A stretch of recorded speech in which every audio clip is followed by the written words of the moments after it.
긴급 상황입니다. 나토 안보위원회가 소집됐습니다. 2024년 3월 15일 오후 2시 브뤼셀 나토 본부가 발칵 뒤집혔습니다.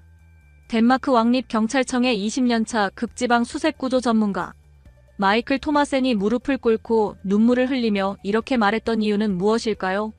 불가능하다. 절대 불가능한 일이야. 유럽 최고의 구조 전문가라고 자부하던 그를 이렇게 만든 정체는 무엇일까요? 도대체 무슨 일이 있었던 걸까요?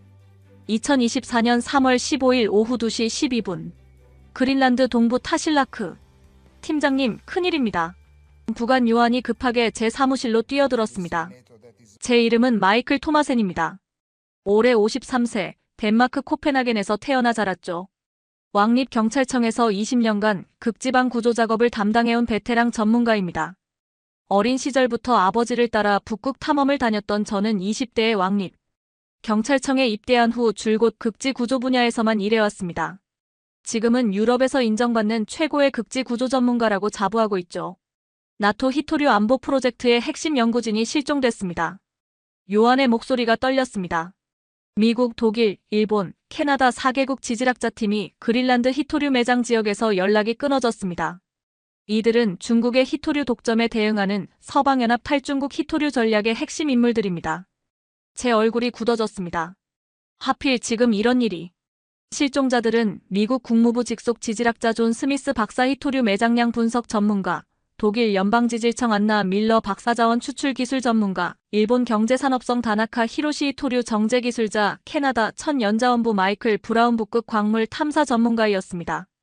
이들은 모두 그린란드에 매장된 150만 톤의 히토류를 서방연합이 확보하기 위한 핵심 임무를 수행 중이었죠. 더 문제는 요한이 말을 이었습니다. 현재 기온이 영하 42도까지 떨어졌고 강풍이 시속 90km로 불고 있다는 겁니다. 72시간의 골든타임이 지나면 생존율이 5% 이하로 떨어집니다. 하지만 제 마음 한구석에는 다른 고민이 있었습니다. 8년 전 그 끔찍한 기억이 다시 떠올랐기 때문이죠. 그때 제 머릿속에 8년 전 그 끔찍한 기억이 떠올랐습니다. 2016년 2월 14일 그린란드 일룰리사트. 아빠, 정말 멋지다. 저 빙하 봐. 19세 아들 라스가 환하게 웃으며 거대한 빙하를 가리켰습니다. 덴마크 코펜하겐 대학교 지질학과 1학년이던 라스는 저와 함께한 첫 극지 탐험에 들떠 있었죠. 조심해, 라스. 빙하 크레바스는 예고 없이 나타날 수 있어. 그린란드 빙상이 점점 불안정해지고 있거든. 제가 아들에게 경고했습니다. 그때 갑자기 날씨가 변했습니다. 맑았던 하늘이 순식간에 회색빛으로 변하더니 거센 눈보라가 몰아치기 시작했습니다. 체감온도가 영하 58도까지 떨어지는 킬러 블리자드였죠. 라스, 라스. 제가 아들을 불렀지만 대답이 없었습니다. 불과 20m 앞도 보이지 않는 상황이었죠.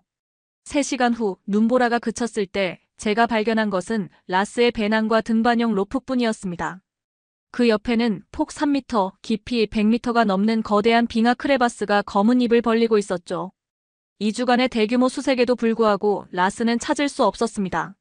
라스는 영원히 그린란드 얼음 속에 잠들었습니다. 그 후 6개월간 저는 완전히 망가졌습니다. 라스의 일기장 마지막 페이지에는 이렇게 적혀 있었습니다. 아빠는 내 영웅이야. 아빠처럼 많은 사람을 구하는 사람이 되고 싶어. 언젠가 아빠와 함께 그린란드에 가서 더 많은 생명을 구해보자. 그 순간 제 가슴이 찢어질 것 같았습니다. 라스가 꿈꿔왔던 미래를 제가 포기할 수는 없었습니다. 그 이후 저는 극지구조의 귀신이 되었습니다. 요한이 긴급 전화를 받더니 얼굴이 창백해졌습니다. 팀장님, 나토 사무총장실에서 직접 전화 왔습니다. 전화기 너머로 들려온 목소리는 차가웠습니다. 토마센, 상황을 알고 있나? 미국 정부가 벌써 P2픽 우주기지에서 구조 헬기를 출동시켰어. 독일도 북극 전문팀을 파견했고. 제가 당황했습니다. 하지만 그러면 만약 덴마크가 72시간 내에 구조에 실패하면 미국이 그린란드 안보를 직접 책임지겠다고 했어. 사실상 군사 개입 의지 표명이야. 독일과 일본도 가만히 있지 않을 거고 자칫하면 그린란드가 서방 강대국들의 각축장이 될 수도 있어. 제가 절망적인 표정을 지었습니다. 그럼 다행히 한국극지연구소팀이 현재 그린란드에 체류 중입니다. 요한이 희망적으로 말했습니다. 덴마크와 한국 공동 빙하 연구 프로젝트로 이미 2주 전부터 타실라크 지역에서 연구 중이죠. 한국? 제가 의아해했습니다. 네, 한국극지연구소는 남극 빙하량 변화 연구에서 세계 최고 수준의 정밀 데이터베이스를 구축한 곳입니다. 최근 그린란드에서 신종 완보동물도 발견했고요. 그런데 진돗개 2마리와 함께라고요? 제가 놀라며 물었습니다.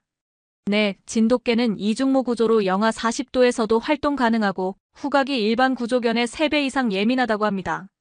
현지 적응 훈련도 겸하고 있다고 하는데 제가 잠시 망설였습니다.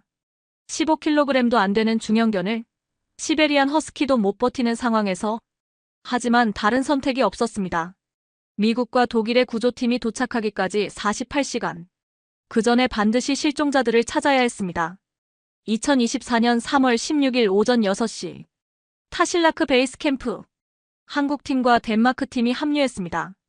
박준혁 35세 극지연구소 빙하연구팀장, 김서연 29세 수의사, 그리고 이미 2주간 그린란드 환경에 완벽히 적응한 진돗개 2마리. 설강이 빙심아. 괜찮지? 박준혁이 부르자 흰색과 황갈색 진돗개들이 꼬리를 흔들며 다가왔습니다. 영하 35도의 혹독한 추위에도 전혀 개의치 않는 모습이었죠. 제가 다가가 악수를 청했습니다. 마이클 토마센입니다. 덴마크 극지구조본부장이죠. 박준혁입니다. 한국에서 왔습니다. 제 시선이 진돗개들에게 향했습니다. 이게 구조견이라고요? 제 목소리에 실망감이 역력했습니다. 우리 허스키들의 절반 크기네요. 이런 극한 상황에서 버틸 수 있을까요? 그때 덴마크 구조대원 중 한 명이 웃으며 말했습니다. 저 작은 녀석이 뭘 할 수 있겠어? 우리 토르보다 작잖아. 하지만 가까이 가서 보니 놀라운 것을 발견했습니다. 진돗개들은 방한복 없이도 털을 부풀리며 멀쩡히 뛰어다니고 있었습니다. 이중모 구조의 겉털이 바깥쪽 거친 털로 찬바람을 막고 안쪽 부드러운 솜털이 체온을 보온하는 완벽한 천연 방한 시스템이었죠. 박준혁이 차분히 설명했습니다. 진돗개는 72시간 전 냄새까지 추적할 수 있고 좁은 공간에서도 활동할 수 있는 민첩성을 가지고 있습니다. 그때 긴급 통신이 들어왔습니다. 덴마크 팀, 미국 구조팀이 8시간 앞당겨 출발한다고 합니다. 기상 담당관이 급하게 보고했습니다. 독일 측도 첨단 열화상 드론을 추가 파견했고 CNN과 BBC가 생중계를 시작했습니다. 제 얼굴이 더욱 굳어졌습니다. 젠장. 이제 정말 시간이 없어. 현재 기온 영하 44도, 체감 온도는 영하 58도입니다.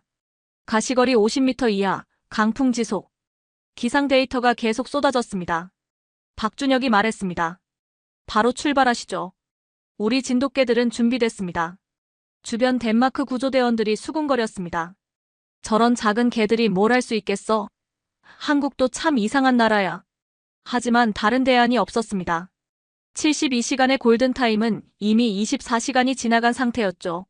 실종 지점까지는 헬기로 1시간, 도보로 3시간. 현재 기온 영하 44도, 체감 온도는 영하 58도입니다. 이 온도에서는 노출된 피부가 15분 안에 동상에 걸립니다. 기상 담당관이 최종 브리핑을 했습니다. 덴마크 구조견들이 먼저 투입됐습니다. 시베리안 허스키 토르와 프레야 각각 35kg, 그린란드계 날라와 시라 각각 32kg. 모두 대형견들이었습니다. 하지만 30분도 지나지 않아 문제가 발생했습니다. 토르가 발가락이 얼어서 절뚝거려요. 프레야도 떨고 있습니다. 영하 44도에서는 인간도 15분 안에 동상 위험에 노출되는데 시베리안 허스키조차 발가락과 귀 같은 말단 부위의 혈액순환이 어려워져 쉽게 얼어버렸습니다. 덴마크 구조대원 한 명이 장갑을 벗고 토르의 발을 확인하려다가 비명을 질렀습니다. 아, 손가락이. 불과 30초 만에 그의 손가락 끝이 하얗게 변하기 시작했습니다. 그런데 제가 진돗개들을 바라보니 놀라운 광경이 펼쳐졌습니다. 설강이와 빙시미는 여전히 활발하게 뛰어다니며 냄새를 맡고 있었습니다. 체온 측정 결과 덴마크 개들은 35.2도 정상 37.5도보다 낮음이었지만 진돗개들은 38.1도로 정상 체온을 유지하고 있었습니다. 정말 이상하네. 제가 중얼거렸습니다. 김서연이 자랑스럽게 설명했습니다. 진돗개는 한반도의 혹독한 겨울에 수천 년간 적응해온 견종이에요. 이중모 구조와 높은 기초대사율로 극한 추위를 견딜 수 있죠. 한국의 겨울이 유럽보다 더 춥거든요. 그때 빙심이가 갑자기 눈을 파먹기 시작했습니다. 제가 어이없어 하자 김서연이 웃으며 말했습니다. 저 애는 항상 저래요. 일하면서도 간식 챙겨 먹거든요. 간식을? 이런 상황에서? 그때 설강이가 갑자기 특정 방향으로 달려가기 시작했습니다. 뭔가를 발견했나 봐요. 박준혁이 설강이를 따라 움직였습니다. 30분을 달려간 끝에 발견한 것은 실종자들이 남긴 흔적이었습니다. GPS 좌표 75도 35N 42도 18W. 버려진 지질 탐사 장비, 발자국, 그리고 혈흔까지. 이 방향으로 이동한 것 같아요. 김서연이 외쳤습니다. 하지만 흔적은 거대한 크레바스 앞에서 끊어졌습니다. 설마. 제가 경악하며 크레바스를 내려다봤습니다. 그 순간 8년 전 라스를 잃었던 그 끔찍한 기억이 다시 떠올랐습니다. 똑같은 크레바스, 똑같은 침묵. 그날 밤 베이스 캠프에 연속으로 긴급 전화가 걸려왔습니다. 마이클, 상황이 어떠나? 덴마크 총리의 목소리였습니다. 캠프 내부 온도는 난방에도 불구하고 영상 2도였습니다. 제 입술이 약간 파랗게 변해 있었고 말할 때마다 하얀 입김이 나왔습니다. 실종자들의 흔적을 찾았습니다. 한국 진돗개들이 발견했어요. 제가 흥분된 목소리로 보고했습니다. 미안하지만 시간이 없어. 방금 워싱턴과 베를린에서 동시에 연락이 왔는데 총리의 목소리가 긴장됐습니다. 뭐라고 하던가요?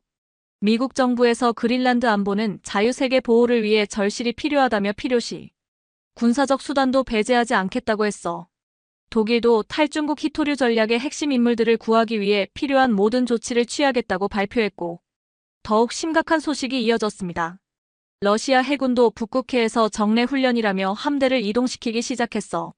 자칫하면 그린란드가 새로운 냉전 갈등의 시발점이 될 수도 있어. 전화를 끄는 저에게 요한이 다가왔습니다. 팀장님, CNN에서 생중계를 시작했습니다. 실시간 시청자 1200만 명입니다. TV 화면에는 그린란드 상공을 선회하는 미군 헬기들과 독일 구조선이 나오고 있었습니다. 그때 한국팀에서 뭔가 냄새가 나기 시작했습니다. 이게 무슨 냄새지? 덴마크 구조대원이 코를 찡그렸습니다. 박준혁이 보온병에서 뜨거운 김치찌개를 꺼내 먹기 시작했습니다. 덴마크 구조대원들은 경악했습니다. 저런 상황에서 매운 음식을? 요한이 걱정스럽게 말했습니다. 위장에 구멍이 뚫리겠어.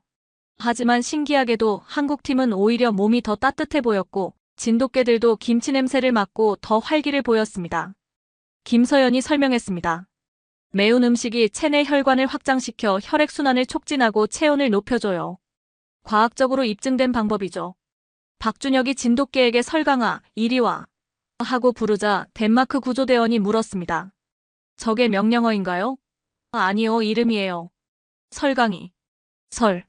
설강? 발음이 너무 어려워요. 그때 박준혁이 들어왔습니다. 내일 새벽 5시에 다시 수색을 시작하겠습니다. 설강이와 빙심이가 뭔가를 발견한 것 같아요. 제가 의심스러워했습니다. 정말 확신해요? 지금 우리에게는 두 번째 기회가 없어요. 진돗개를 믿어보세요. 이들은 절대 포기하지 않습니다. 그 순간 베이스 캠프 밖에서 헬기 소리가 들려왔습니다. 미군 수색대가 도착했습니다. 감시병이 급하게 보고했습니다. 다음 날 새벽 5시. 영하 46도의 혹독한 추위. 밖으로 나서는 순간 코 안의 습기가 얼어버렸습니다. 이런 극한 추위에서는 코로 숨을 쉬면 폐가 손상될 위험이 있어서 반드시 입으로만 호흡해야 합니다.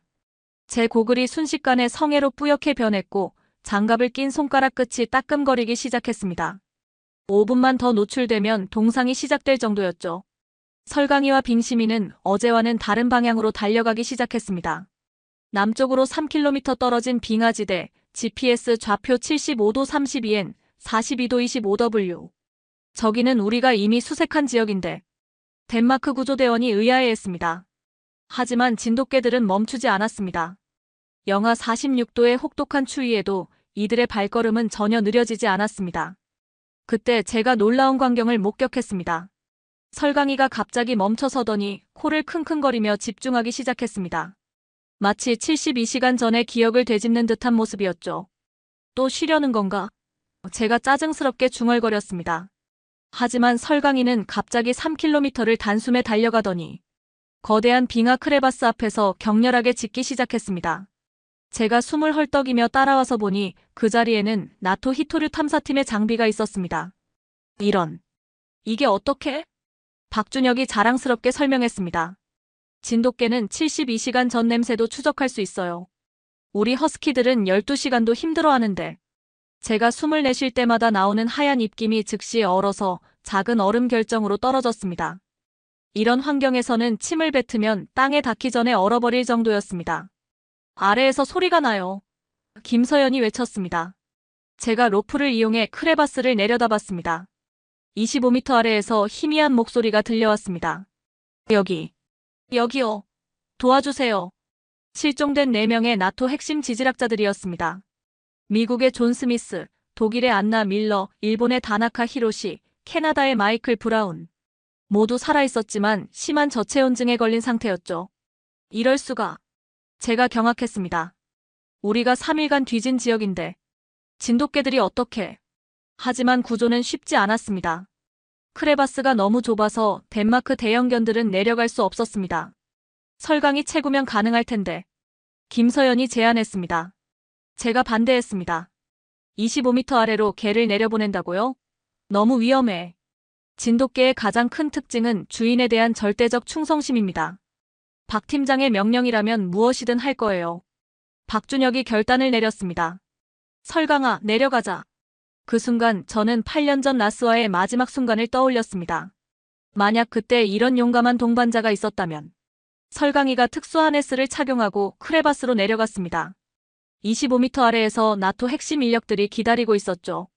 개가 내려왔어요. 독일의 안나 밀러 박사가 놀라워했습니다. 설강이는 박준혁의 무전 지시에 따라 정확히 부상자들에게 체온 유지용 핫팩, 응급처치 키트, 고칼로리 에너지바를 전달했습니다. 빙심이도 교대로 내려가서 식량과 보온용품을 날랐죠. 믿을 수 없어. 제가 중얼거렸습니다. 그때 미군 구조대가 도착했습니다. 이쪽이 덴마크 구조본부인가요? 우리가 인수하겠습니다. 미군 대령이 권위적으로 말했습니다. 아니요.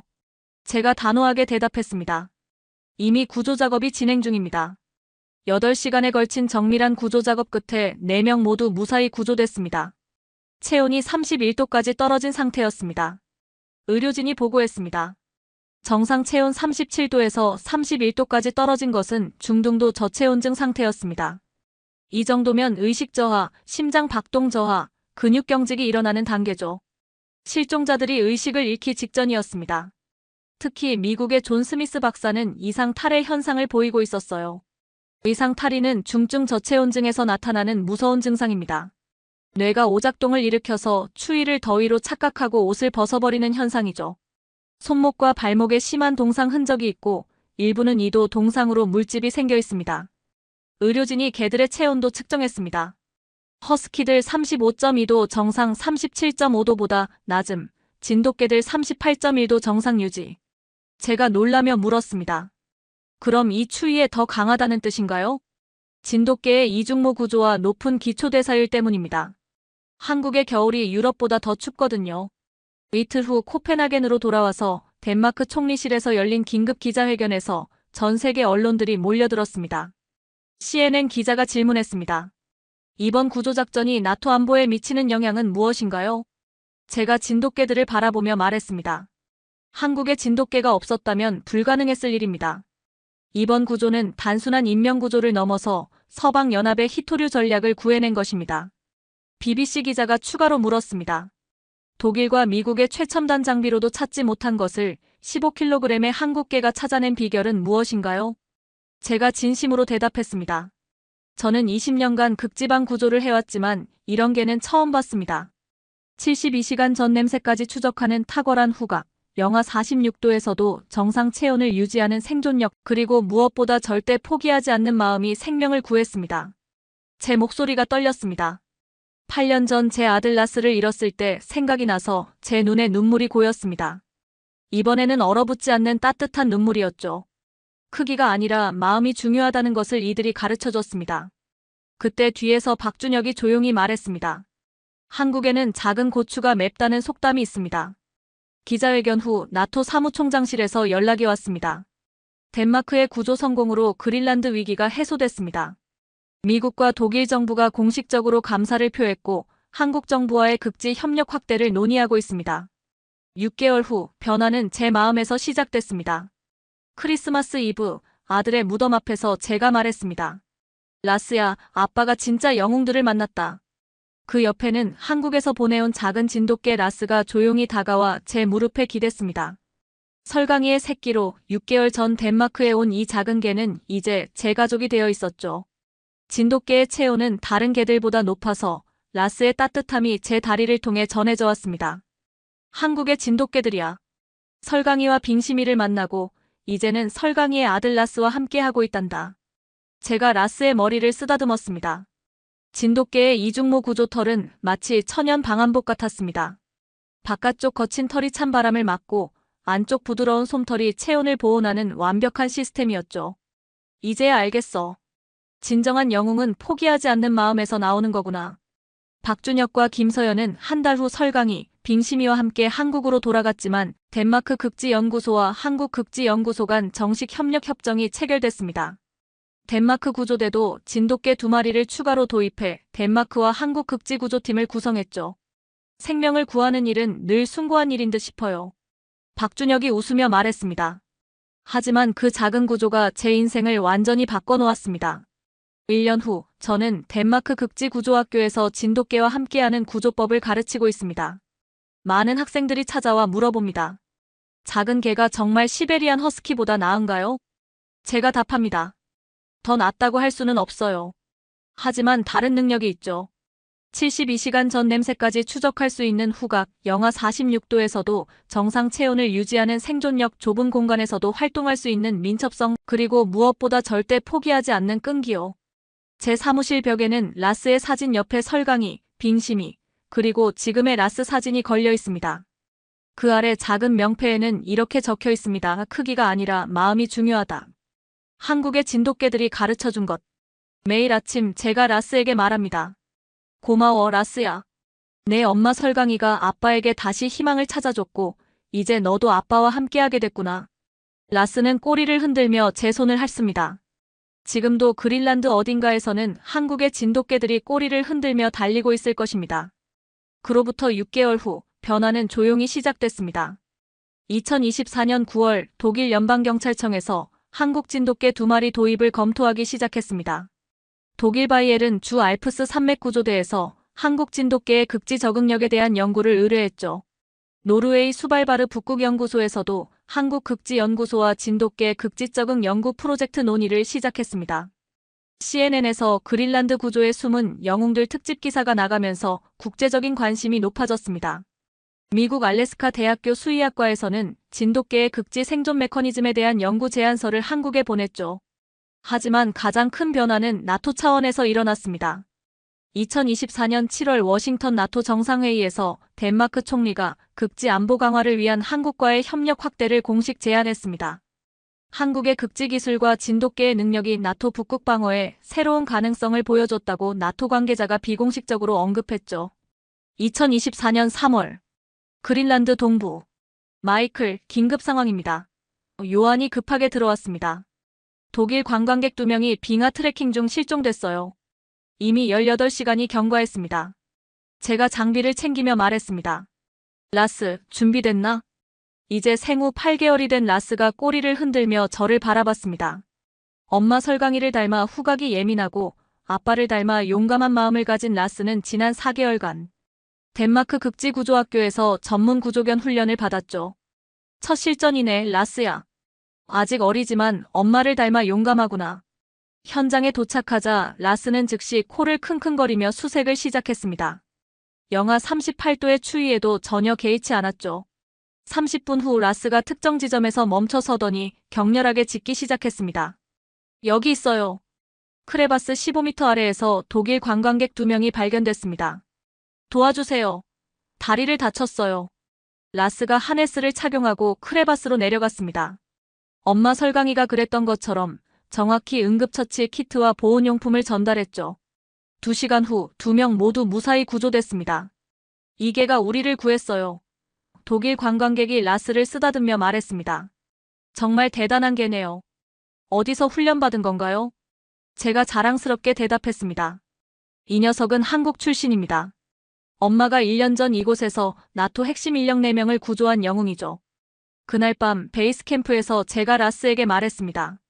라스야, 오늘 정말 자랑스러웠어. 내 엄마 설강이처럼, 그리고 내 이름의 주인인 인간 라스처럼 용감했어. 라스가 꼬리를 흔들며 제 손을 핥았습니다. 이제 너도 진짜 구조견이 됐구나. 아빠가 정말 행복해. 제가 하늘을 올려다보며 속삭였습니다. 라스야, 내가 꿈꿨던 일을 이제 작은 라스가 이어가고 있어. 고마워. 그 순간 라스가 제 옆에 앉아서 같은 방향을 바라봤습니다. 마치 하늘의 인간 라스에게 인사하는 것 같았죠. 8년 전 잃었던 아들의 꿈이 한국의 작은 진돗개를 통해 이어지고 있었습니다. 가장 작은 영웅이 가장 큰 기적을 만들어냅니다. 아들의 꿈이 다른 생명을 통해 이루어지는 것을 보는 것만큼 감동적인 일은 없습니다. 현재 유럽 3개국에서 한국 진돗개를 극지 구조견으로 도입을 검토 중입니다. 한국극지연구소는 나토 자문 협력기관으로서 북극 연구에 기여하고 있습니다. 덴마크와 한국극지구조팀은 지난 6개월간 12명의 생명을 구했습니다. 때로는 상실이 새로운 시작이 됩니다. 때로는 다른 생명을 통해 사랑하는 이의 꿈이 이어집니다. 때로는 가장 작은 존재가 가장 큰 의미를 만들어냅니다. 한국의 진돗개가 그린란드에서 보여준 것은 단순한 구조 작업이 아니었습니다. 한 아버지에게 희망을, 한 팀에게 새로운 가능성을, 나토에게 새로운 전략을, 그리고 우리 모두에게 진정한 용기가 무엇인지 가르쳐준 선물이었습니다. 그리고 그 사랑은 계속 이어집니다. 여러분도 이런 감동적인 한국의 이야기가 더 궁금하다면 지금 바로 좋아요와 구독을 눌러주세요. 그리고 어디에서 보고 계신지 댓글로 알려주세요. 여러분의 관심이 더 많은 한국의 숨겨진 영웅들을 세상에 알리는 힘이 됩니다. Giannoni, we begin with news of a huge earthquake, one of the strongest recorded in modern history, which has triggered tsunami warnings across large parts of the Pacific. Evacuations are underway in Japan, Hawaii, and some parts of the US West Coast, as a magnitude 8.8 earthquake off Russia's far eastern Kamchatka Peninsula has triggered tsunami warnings right across the Pacific Ocean. It was tsunami alerts of varying levels issued in parts of China, the Philippines, Indonesia, Guam, Peru, and the Galapagos Islands off Ecuador. Russia says it was the largest quake recorded in the region in more than 70 years, with tsunami waves as high as 3 to 4 meters reported in Kamchatka. These pictures show tsunami impact in a couple of hours' time. 2025년 7월 29일 하와이에서 일어난 일을 여러분께 말씀드리려고 합니다. 저는 그레타 호프만 하와이 대학교 태평양 쓰나미 연구센터 수석 연구원으로 25년간 일해왔습니다. 제 할아버지가 독일에서 이민 온 독일계 미국인 3세로 어린 시절부터 과학에 매료되어 이 길을 걸어왔죠. 그런데 그날은 제 인생에서 가장 긴 8시간이었어요. 사실 저는 그동안 하와이의 쓰나미 대비 시스템에 대해 상당한 자부심을 가지고 있었습니다. 1960년 칠레 쓰나미 이후 구축된 우리의 경보 시스템, 2004년 인도양 쓰나미 이후 강화된 태평양 전역 모니터링 네트워크. 모든 것이 완벽해 보였거든요. 하지만 그날 현실은 우리의 자만심을 산산조각냈습니다. 제가 호놀룰루 연구소에서 평상시처럼 태평양 지진 데이터를 분석하고 있던 오후 1시 25분이었습니다. 점심을 먹고 돌아와 커피를 한 모금 마시려던 찰나였죠. 갑자기 모든 모니터가 빨갛게 변했어요. 오 마이 갓. 이건 진짜야. 러시아 캄차카 반도에서 규모 8.8의 초강력 지진이 발생했다는 신호였습니다. 25년 경력에 저도 이런 규모는 처음 봤어요. 심장이 쿵쾅거리기 시작했습니다. 즉시 계산에 들어갔죠. 진원 깊이 20.7km로 얕다. 매우 위험하다. 거리 9,000km. 파속 시속 약 800km. 도달 시간 약 6시간. 예상 파도 높이 1.5에서 3m. 제 손이 키보드 위에서 떨렸습니다. 1960년 칠레 쓰나미가 하와이를 덮쳤을 때와 놀랍도록 유사한 패턴이었거든요. 그때는 61명이 목숨을 잃었고 힐로 시내가 완전히 파괴되었습니다. 제발 틀렸기를. 하지만 30년간 쌓인 경험이 말해주고 있었어요. 이번엔 정말 큰일이 날 거라고. 데이터는 거짓말하지 않으니까요. 급히 동료들을 불러 모았습니다. 마이크 톰슨 박사, 케이트 윌슨 연구원, 그리고 신입 박사과정인 데이비드까지. 여러분, 비상사태입니다. 캄차카에서 8.8 규모 지진이 발생했어요. 모든 계산을 다시 확인해주세요. 연구실이 순식간에 전쟁터가 되었습니다. 각자 자신의 전문 분야에서 데이터를 분석하기 시작했어요. 하지만 결과는 모두 같았습니다. 6시간 후 하와이에 거대한 파도가 덮칠 것이라는. 그 순간 1946년의 기록이 떠올랐습니다. 알류샨 열도에서 발생한 지진으로 인한 쓰나미가 하와이를 강타했을 때 힐로에서만 96명이 목숨을 잃었습니다. 그때도 사람들은 경고를 무시했죠. 첫 번째 파도가 오히려 바닷물을 빼내가자 많은 사람들이 호기심에 해변으로 나갔다가 더 큰 두 번째, 세 번째 파도에 휩쓸려갔어요. 역사는 반복되는 건가? 제 머릿속에 할아버지의 목소리가 들렸습니다. 독일에서 2차 대전을 겪고 미국으로 이민 온 할아버지는 늘 말씀하셨죠. 그레타, 자연 앞에서 인간은 늘 겸손해야 한다. 우리가 아무리 똑똑하다고 해도 지구의 힘 앞에서는 한낱 먼지일 뿐이야. 그때는 그냥 할아버지의 잔소리로 들렸는데 지금 와서 보니 얼마나 정확한 말씀이었는지 깨달았어요. 오후 2시 43분 하와이주 재난관리청에서 공식적으로 쓰나미 경보를 발령했습니다. 저는 즉시 언론에 나가야 했어요. 미디어 담당자가 황급히 뛰어왔습니다. 호프만 박사님, 지금 당장 기자회견장으로 오셔야 해요. 전국 방송이 대기 중입니다. 기자회견장은 이미 아수라장이었습니다. CNN, 폭스, ABC. 모든 방송사 기자들이 모여 있었어요. 카메라 플래시가 터지는 가운데 저는 단상에 올랐습니다. 호프만 박사, 얼마나 심각한 상황인가요? 첫 번째 질문이 날아왔습니다. 이것은 2011년 일본 쓰나미 이후 가장 심각한 상황입니다. 주민 여러분은 즉시 해안에서 최소 1.6km 이상 떨어진 고지대로 대피하시기 바랍니다. 구체적으로 어느 지역이 가장 위험한가요? 힐로, 카울루이, 하날레이 등 해안가 저지대가 특히 위험합니다. 와이키키도 예외가 아닙니다. 관광객들은 어떻게 해야 하나요? 이 질문에 제가 잠시 말을 잃었어요. 하와이에는 언제나 수십만 명의 관광객이 있는데 이들 대부분이 쓰나미 대피 절차를 모르거든요. 호텔에서는 3층 이상으로 대피하거나 가능하면 내륙의 고지대로 이동하시기 바랍니다. 무엇보다 패닉하지 마시고 질서를 지켜주세요. 말을 마치자마자 저는 집으로 달렸어요. 제 가족도 카하라 해변 근처에 살고 있었거든요. 집으로 향하던 오후 3시경 제 휴대폰이 미친 듯이 울렸습니다. 남편 톰으로부터였어요. 그레타, 아이들과 함께 다이아몬드 헤드로 올라가고 있어. 너는 어디야? 지금 가고 있어. 절대 해변 쪽으로 가지 마. 12살 딸 에밀리와 9살 아들 잭이 어떤 기분일지 상상이 되었어요. 아이들은 쓰나미가 뭔지도 정확히 모를 텐데. 그런데 문제는 제가 아무리 전문가라고 해도 가족의 안전이 걸린 순간에는 그냥 평범한 어머니가 된다는 거였어요. 논리적 사고는 사라지고 오직 본능만 남더라고요. 교통정체 때문에 차가 거의 움직이지 않자 저는 차를 길가에 세우고 뛰기 시작했습니다. 하이힐을 벗어 던지고 맨발로 뛰었어요. 25년간 쓰나미를 연구한 전문가가 말이죠. 오후 3시부터 5시까지 도로 상황은 정말 끔찍했습니다. 완전한 교통지옥이었어요. H1 프리웨이는 완전히 주차장이 되어버렸습니다. 카메하메아 하이웨이, 팔리 하이웨이, 모든 주요 도로가 마비되었어요. 평소 15분이면 갈 수 있는 집까지 2시간이 넘게 걸렸습니다. 더 가관인 건 안전지대에 있는 사람들까지 차를 몰고 나왔다는 거였습니다. 제가 뛰어가는 중에 본 광경들은 정말 기가 막혔어요.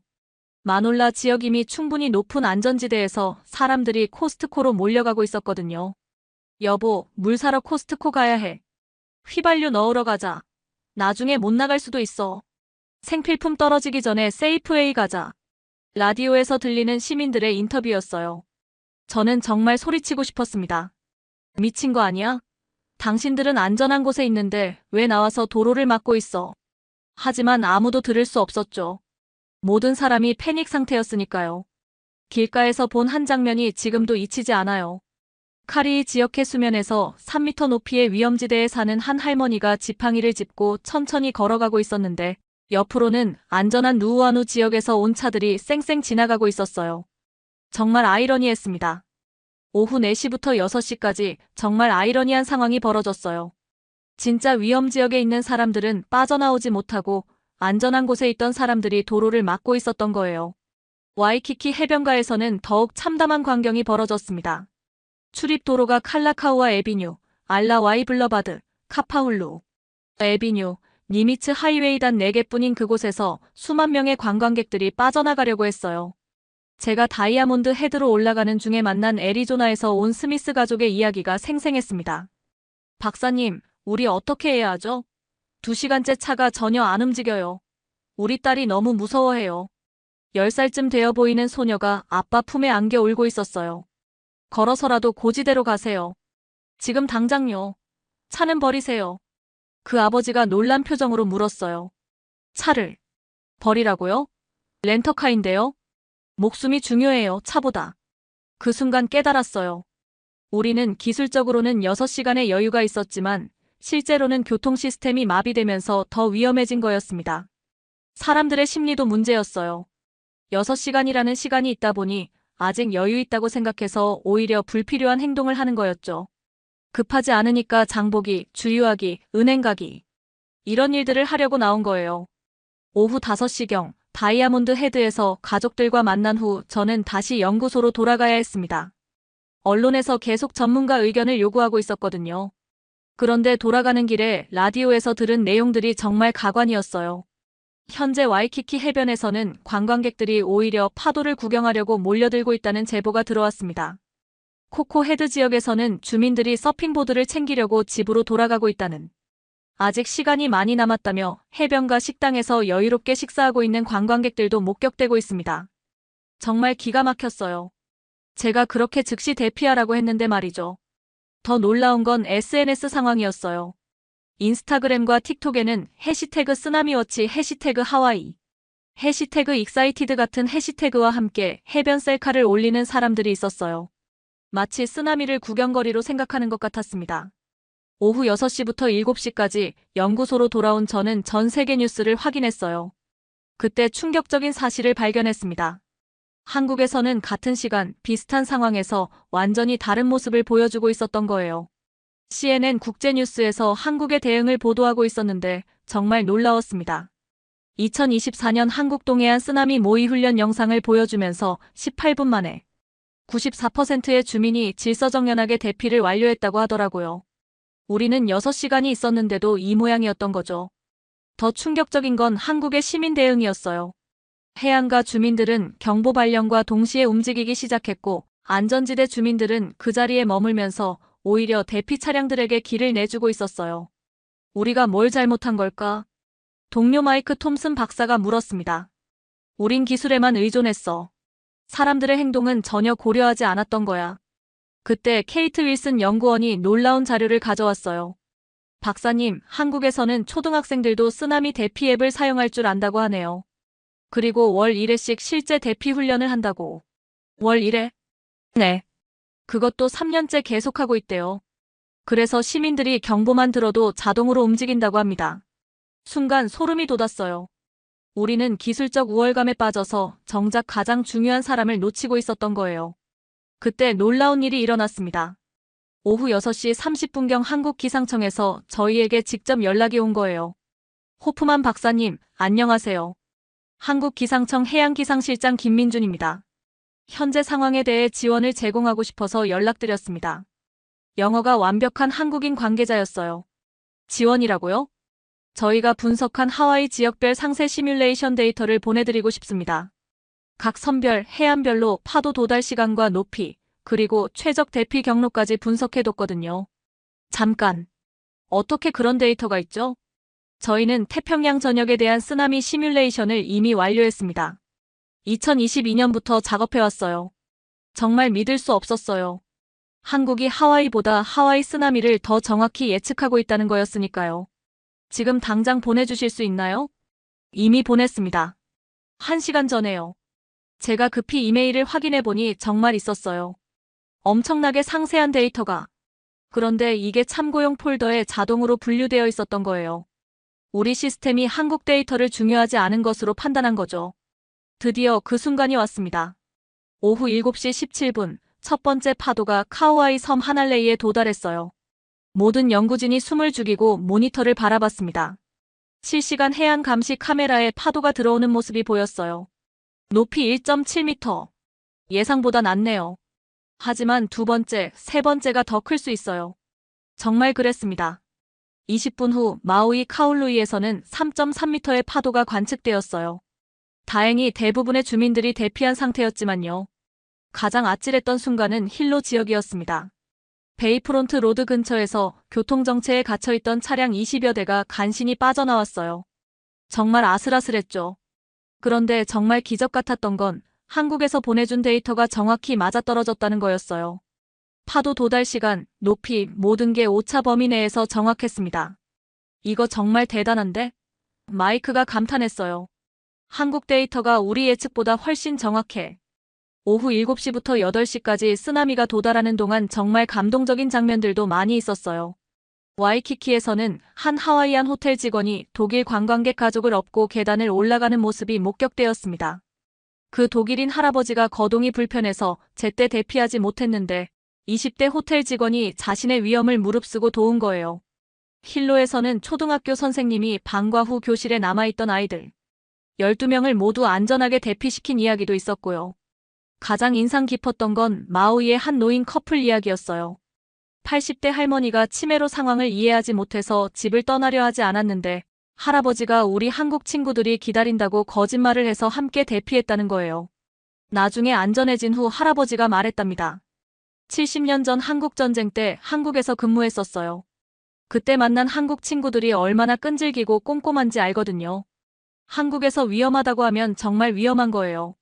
오후 8시경 동료가 놀라운 자료를 가져왔어요. 그레타, 이것 좀 봐. 한국에서 우리한테 보낸 데이터야.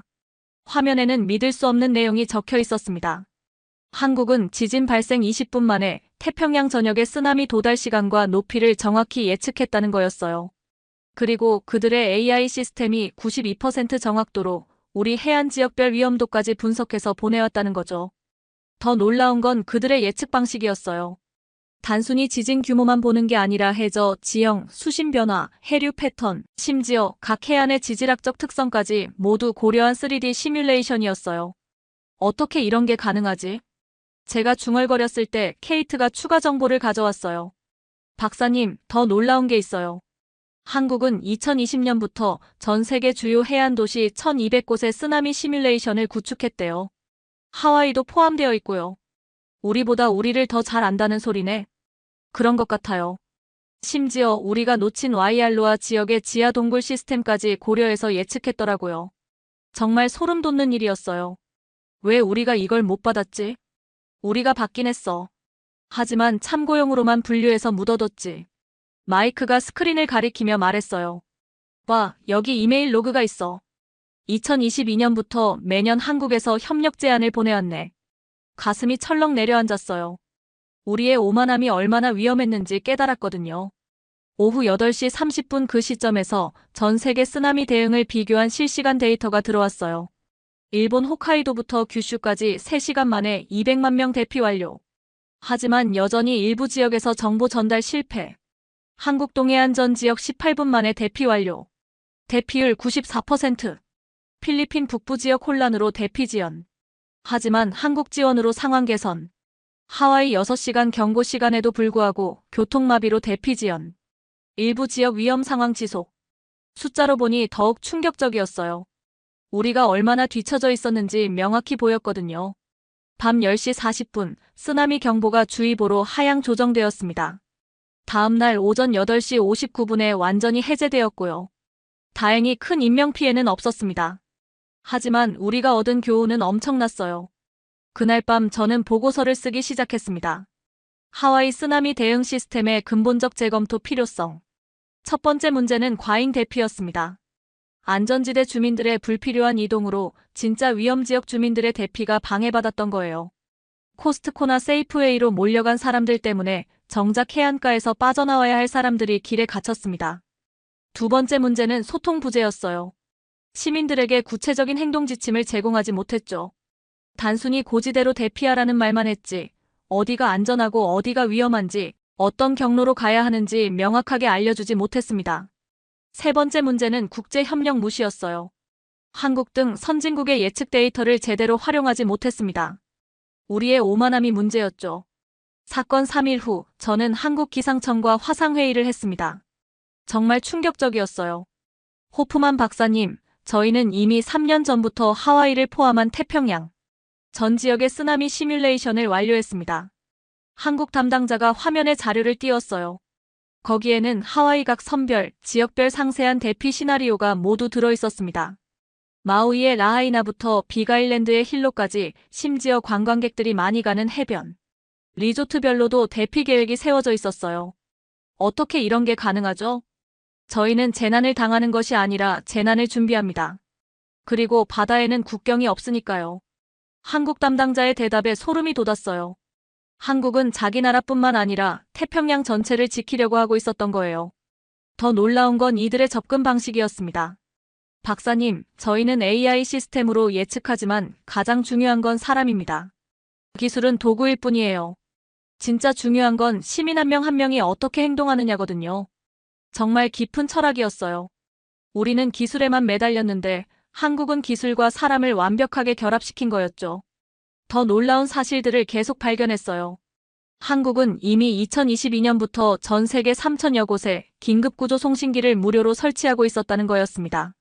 하와이에도 50여 곳에 설치되어 있었는데 우리가 몰랐던 거예요. 러시아 캄차카의 어부 할아버지가 구조된 바로 그 장비가 우리 해변에도 있었던 거죠. 와이키키 해변, 알라모아나 파크, 힐로베이. 모든 주요 해안가에 작은 송신기들이 조용히 자리 잡고 있었어요. 왜 우리에게 알리지 않았나요? 제가 물었어요. 알렸습니다. 2022년, 2023년, 2024년 3번이나 공식 협력을 제안했는데 답이 없었어요. 한국 담당자가 이메일 기록을 보여줬어요. 정말 있었습니다. 하와이 대학교 총장실, 주정부 재난관리청, 심지어 제 개인 이메일까지 협력 제안서가 와 있었던 거예요. 하지만 우리는 모두 무시했습니다. 작은 아시아 나라에서 뭘 도와준다는 거야? 당시 동료들의 반응이었어요. 얼굴이 화끈거렸습니다. 우리의 오만함이 얼마나 어리석었는지 깨달았거든요. 가장 인상 깊었던 건 한국의 시민 교육 시스템이었어요. 저희는 초등학생부터 쓰나미 대피 훈련을 받습니다. 월 1회씩 3년째 계속하고 있어요. 화면에 나타난 영상이 정말 놀라웠어요. 초등학생들이 스마트폰 앱을 능숙하게 사용해서 개인별 최적 대피 경로를 찾고 질서정연하게 움직이는 모습이었습니다. 아이들도 이렇게 할 수 있다고요? 네. 저희는 재난 대응을 생존 기술로 봅니다. 읽기, 쓰기만큼 기본적인 능력이라고 생각해요. 더 놀라운 건 성인들의 참여율이었어요. 한국에서는 직장인들도 분기별로 재난 대피 훈련을 받는다고 했습니다. 아파트 단지별로도 자체 훈련을 하고요. 그래서 시민들이 경보만 들어도 자동으로 움직이는 거군요. 맞습니다. 훈련이 몸에 배어 있으니까 생각할 필요가 없어요. 조건반사처럼 행동하죠. 한국 시스템을 더 자세히 알아보니 정말 대단했어요. 그들의 AI 시스템은 단순히 파도 높이만 예측하는 게 아니었습니다. 각 지역의 인구 밀도, 교통 상황, 심지어 그날의 날씨와 조수간만까지 고려해서 최적의 대피 시나리오를 실시간으로 만들어내는 거였어요. 예를 들어 하와이의 경우 관광 성수기인지 비수기인지에 따라 대피 계획이 달라집니다. 관광객이 많으면 호텔별로 다른 대피 경로를 제시하고 렌터카 이용자들을 위한 특별 안내도 나가요. 우리는 왜 이런 생각을 못했을까요? 제가 중얼거렸을 때 한국 담당자가 웃으며 말했어요. 박사님, 기술은 사람을 위해 존재합니다. 사람이 기술을 위해 존재하는 게 아니에요. 저희는 늘 사람 먼저 생각해요. 그 과정에서 정말 감동적인 개인 이야기들도 많이 들었어요. 마우이에서 만난 한 일본인 관광객 가족의 이야기가 특히 인상 깊었습니다. 다나카 씨라는 50대 아버지였는데 3살짜리 딸과 아내와 함께 휴가를 보내고 있었대요. 쓰나미 경보가 울렸을 때 정말 무서웠어요. 어디로 가야 할지 몰랐거든요. 그런데 호텔에서 만난 한국인 직원이 도와줬다는 거예요. 그 한국인 직원이 자기 휴대폰으로 우리 가족만을 위한 대피 경로를 짜서 보여줬어요. 3살 아이가 있으니까 계단보다는 경사로가 있는 길로, 그리고 중간중간 쉴 수 있는 곳까지 표시해서요. 그 한국인 직원은 자신도 대피해야 하는 상황에서 외국인 관광객들을 일일이 도와줬다고 해요. 자기 안전보다 다른 사람을 먼저 생각한 거죠. 이 모든 일을 겪고 나서 저는 깨달았습니다. 우리가 배운 가장 중요한 교훈은 이것입니다. 기술만으로는 부족하다는 것, 그리고 진정한 리더십은 자랑하지 않는다는 것입니다. 한국은 우리를 구했습니다. 하지만 그들은 한 번도 그 사실을 자랑하지 않았어요. 그저 조용히 묵묵히 사람들을 지켜왔을 뿐입니다. 지금 저는 하와이 대학교와 한국 기상청 간의 공식 협력 협정을 추진하고 있습니다.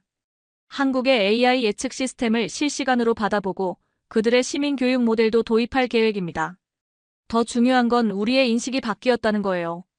이제 우리는 한국을 단순한 아시아의 작은 나라가 아니라 세계를 조용히 지켜주는 진정한 파트너로 보고 있습니다. 벌써 몇 가지 변화가 시작되었어요. 하와이 주정부는 한국형 재난 대응 앱 도입을 결정했습니다. 각 개인의 위치와 상황에 맞는 맞춤형 대피 안내를 제공하는 시스템이에요. 또한 모든 호텔과 리조트에서는 체크인할 때 의무적으로 쓰나미 대피 교육을 받도록 했어요.